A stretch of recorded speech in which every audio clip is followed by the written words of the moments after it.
दर्शक बंधुओं, ये हमारा मन ही प्रधान है। जो ये हमारा मन है यही मेन है।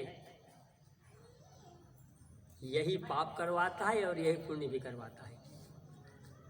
जो भी हम कर्म करते हैं ना, पहले वो हमारे मन में आता है, फिर हम वचन के द्वारा उसको प्रकट करते हैं, और फिर तीसरा कदम है कर्म में बदल जाना। अगर मन में कोई बात आ जाए तो समझ लेना कि आधी सफलता मिल गई। दृढ़ संकल्प ही हमें उत्थान की ओर ले जाएगा। मन में दृढ़ संकल्प हो जाए कि हमें ये काम करना है तो समझ लो आधी सफलता मिल गई। और कहीं वचन से कह दिया तो समझ लेना कि 90% सफलता मिल गई। फिर 10% बचा, फिर उस काम के होने में देर नहीं लगती।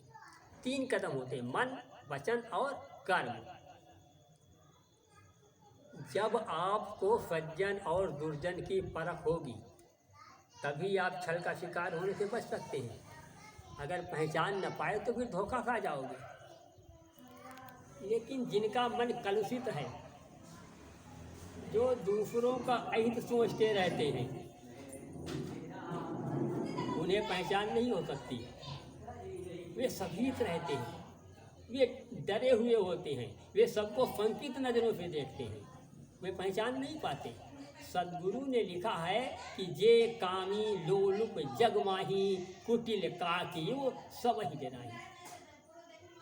किसी नवयुवक की विवाह हुआ, उसका नवयुवक का, और पहली रात जब आई तो पत्नी ने प्रश्न कर दिया, ये बताओ कितने प्रेमिकाएं हैं तुम्हारी। और पति डर गए, ये भी कोई प्रश्न है, ये तो कोई पूछता नहीं। इसने प्रश्न कर दिया। मुझको तो लगता है ये जान गई, इसको कैसे मालूम कि मेरी भी कोई प्रेमिका है। ये मेरा अतीत जान गई, इसका अर्थ ये कोई ज्ञानी होगी, दृढ़ चरित्र की होगी। उसने सोचा अब जान गई तो छिपाना का, चलो बता देते हैं। उसने बता दिया कि 2 प्रेमिकाएं हैं मेरी। फिर मन में प्रश्न उठा, अरे मैं तो पति हूँ, मेरा पति मेरा ऊंचा दर्जा है, जब वो ये पूछ सकती है तो मैं क्यों नहीं पूछ सकता। उसने भी प्रश्न कर दिया, बताओ तुम्हारे कितने प्रेमी हैं। यहीं से कविता प्रारंभ होती है, सुनिए।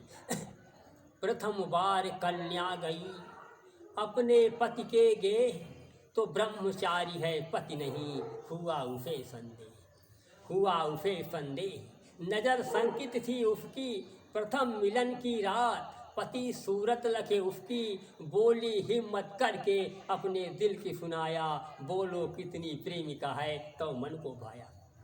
पति सुनकर चकरा गया, और कुछ हुआ सभी, आज ही आई कैसे ये जाने मेरा अतीत, जाने मेरा अतीत। ज्ञानी है मन अनुमाना, छुपा न इससे भेद, करूँ फिर क्या है बहाना।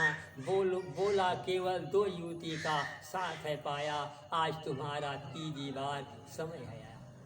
उसने अनुमाना यही, जान गई जब बात, होगी दृढ़ चरित्र की, मिली नई सौगात, मिली नई सौगात। परीक्षा को मन डोला, कांप रही आवाज़ फिर भी साफ कर बोला, तुम भी बोलो भेद, तुम फिर अब क्या सुख पाना।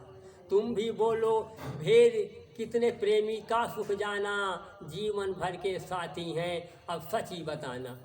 उसने भी प्रश्न कर दिया कि तुम भी बताओ तुम्हारे कितने जो है प्रेमी। इतना सुनना था कि पत्नी जो थी एकदम सावधान होकर के बैठ गई, और ऐसे आंखें जो है अपलक बहुत देर तक बैठी रही।